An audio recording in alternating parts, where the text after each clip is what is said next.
Let's tell the people, how the fuck did we meet? This is not even a fascinating story, this is reality. Exactly. And reality says if you're either going to be true to yourself, and people get that from the minute you say hello. If you want to hide stuff, if you want to hide behind the shadow of a doctor, a white coat, an image, a career, I got to tell you from my heart and my experience, you're wasting your time. You're actually living in somebody else's shadow instead of being your true self, instead of being who you are. So I was doing the medical thing, and I was building medical offices, and unfortunately I took a job for extra money in the wrong place. Turned out the silent gentleman who was working with that turned out to be somebody who was doing some not so legal things. And it ended up that a couple years later, I was charged with some not so legal things, and I ended up being charged in a federal courtroom and ended up spending time being assigned to a federal prison. And I was in a federal prison for 3.5 years when the big dog walked into the bunk area where I was sitting, sat down and said, "Hi there, my name's Big Dog." And I said, "What's a big dog?" And I explained to who I was, and basically he was the first person that I saw, and reality hit me also, and I had a wake-up call. But with that said, it changed who I was. It made me think about my actions. It made us create this idea when we were there, and 3 years ago, almost 3 years ago. And now we are here where we are today. So how did that friendship build? I was the quiet, geeky guy.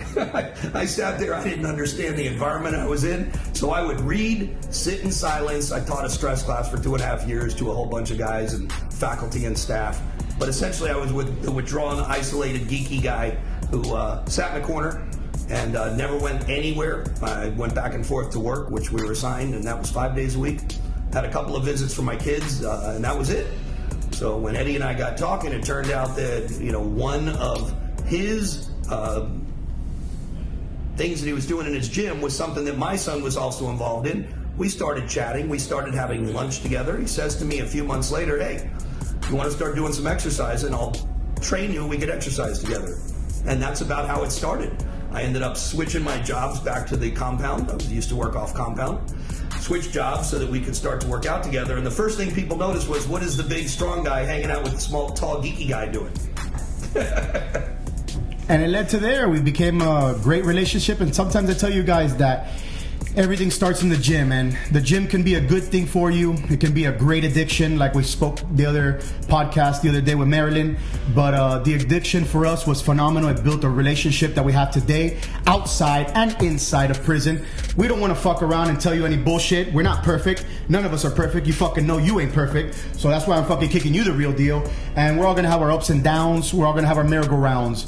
But it's how we decide and how we take action and the things that we do to move forward, how we change. Remember, I told you last time, we don't change. It's how we learn from our experiences and go about things. Because I'm not going to change who I am. He's not going to change who he is. Period. Point blank. We are going to be who we are. I'm Big Dog. That's Big Bird. And I'm just kicking you the real deal. I really appreciate you being here today. We're going to keep bringing you more podcasts. We're going to keep bringing you more things. I wanted to open up this podcast with a little information of who he was, how we met, and how we started. So stay tuned to the next Big Dog with Big Bird in the motherfucking house. He's going to finish it off, and then we're going to let you go. One more thing that I learned about exercise. I was always the tall, skinny guy. I water skied 30 years when I was growing up, lived down south in Miami, and what I learned about exercise in the gym is people can get intimidated when they're not the big guy, when they think they're not going to be accepted because of who they are starting out. Yes. The easiest question you can say is, "Can you help me?"